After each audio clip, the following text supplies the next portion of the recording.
खाटू श्याम मंदिर सीकर राजस्थान में स्थित है। खाटू श्याम का इतिहास बहुत प्राचीन है। आज से लगभग 1000 वर्ष पूर्व में इस मंदिर का निर्माण हुआ था। सीकर जिला मुख्यालय से 43 किलोमीटर दूर खाटू नमक गांव में बाबा खाटू श्याम का प्राचीन मंदिर है। इस मंदिर में भगवान श्री कृष्णा और बर्बरी की पूजा होती है। खाटू श्याम में बर्बरी का सर है, जिसे बर्बरीक ने भगवान श्री कृष्णा के खाने पर दान कर दिया था। कलयुग में खाटू श्याम को श्री कृष्णा का अवतार माना जाता है। खाटू श्याम को हरे का सहारा कहा जाता है, क्योंकि जिसकी मनोकामना कहानी पूरी नहीं होती उसको श्याम बाबा पूरी करते हैं। इस वीडियो में हम आपको खाटू श्याम का इतिहास, कहानी, कथा और खाटू श्याम मंदिर कहाँ स्थित है, इसकी पूरी जानकारी देंगे। खाटू श्याम का इतिहास महाभारत काल से है। यह पांडु पुत्र भीम के पुत्र थे। जिनसे खुश होकर भगवान श्री कृष्णा ने इनको कलयुग में अपने नाम से पूजनीय होने का आशीर्वाद दिया था। खाटू श्याम जी का नाम बचपन में बर्बरी था। घर परिवार, माता पिता और गुण सभी इनको बर्बरीक नाम से ही जानते थे। भगवान श्री कृष्णा ने इनको अपने घुंघरालू बालों की वजह से श्याम नाम दिया था। खाटू श्याम जी को श्याम बाबा, दोनों का नाथ, कलयुग का अवतार, शीश का दानी, खाटू वाला श्याम, हरे का सहारा, लखदातार, नील घोड़े का असवार, खाटू नरेश आदि नाम से भी जाना जाता है। खाटू श्याम को मोरबी नंदन भी कहा जाता है। खाटू श्याम जी की कहानी की शुरुआत मध्यकालीन महाभारत से शुरू होती है। बलवान भीम के पुत्र का नाम था घटोत्कच। घटोत्कच का विवाह के नाम से भी जाना जाता है कि साथ हुआ था मोरबी, और घटोत्कच ने एक पुत्र को जन्म दिया जिसका नाम था बर्बरीक। बचपन से ही बर्बरीक ने अपनी माता मोरबी और भगवान श्री कृष्णा से युद्ध कर सकी। बर्बरीक ने भगवान शिवा की तपस्या की, जिससे प्रसन्न होकर शिवा जी ने उन्हें 3 बंद दिए। ये 3 बाद उनको तीनों लोकन में विजय दिवा सकते थे।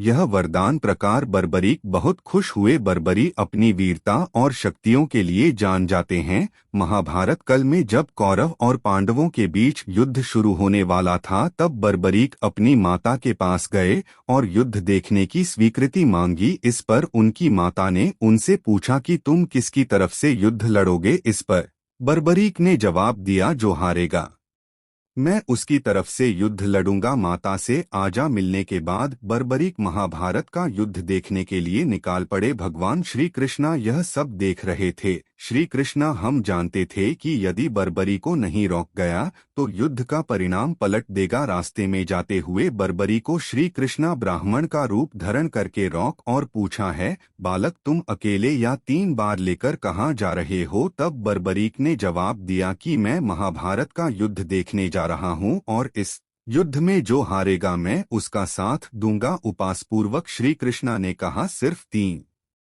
बाद के सहारे युद्ध लड़ने जा रहे हो, इसे तो 3 सैनिक भी नहीं मारेंगे। यह सुनकर बर्बरीक बोल पड़े हैं, ब्राह्मण यह कोई साधारण बंद नहीं है। यह बाद मेरे आराध्या महाप्रभु शिवाजी ने मुझे दिए हैं। 3 बाद तो क्या, सिर्फ 1 बार 1 पाल में युद्ध को खत्म कर देगा। हालांकि यह बात श्री कृष्णा पहले से जानते थे। बर्बरी को रोकने के लिए श्री कृष्णा ने उनकी परीक्षा ली। श्री कृष्णा ने कहा है, बालक इस पीपल के पेड़ के पत्तों को भेद कर दिखाओ। तभी बर्बरीक ने एक बाण निकाला और अपने आराध्या का धन करते हुए बाद छोड़ जो पीपल के पेड़ के सभी पत्तों को भेजता हुआ निकाल गया। बर्बरीक ने ब्राह्मण से पूछा, आप कौन हो और मुझे क्या चाहते हो। इस पर उसे ब्राह्मण ने जवाब दिया कि मुझे दान चाहिए, क्या तुम दे सकते हो। बर्बरी इतने कहा, मैंगो आपको क्या चाहिए। तब ब्राह्मण ने उनका शीश दान में मांग लिया। यह सुनते ही बर्बरीक समझ गया कि यह कोई साधारण आदमी नहीं है।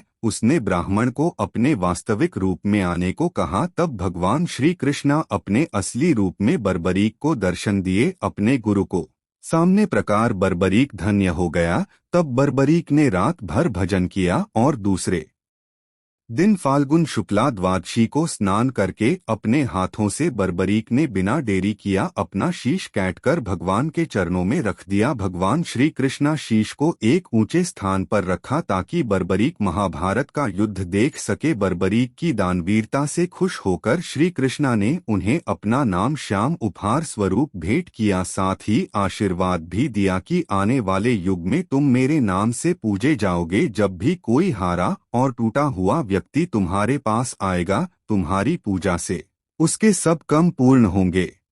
श्री कृष्णा बर्बरीक के सर को एक ऊंचे स्थान पर रख दिया। आज विश्व विख्यात खाटू श्याम मंदिर इस स्थान पर बना हुआ है जहां पर उनका काटा हुआ सर रखा गया था। तो यह खाटू श्याम जी की बेहद अद्भुत कहानी। खाटू श्याम का महत्व कलयुग के साथ साथ बढ़ेगा, क्योंकि भगवान श्री कृष्णा इनको आशीर्वाद दिया था कि जैसे जैसे कलयुग बढ़ेगा तुम्हारा यश और लोगों की आस्था बढ़ेगी। आज बाबा खाटू श्याम हरे का सहारा बनकर भक्तों के कम कर रहे हैं और उनके दुख दर्द का हरण कर रहे हैं। खाटू श्याम का महत्व इसलिए भी बढ़ जाता है कि इन्हें कलयुग का भगवान माना जाता है। आस्थावान लोगों के हर कम होते हैं और ऐसा कहा जाता है कि जो व्यक्ति अपने जीवन में अपने दुखों और कासन से गिरा हुआ है, अपने जीवन में हार मान चुका है, उसे एक बार अवश्य खाटू श्याम जी की शरण में जाना चाहिए।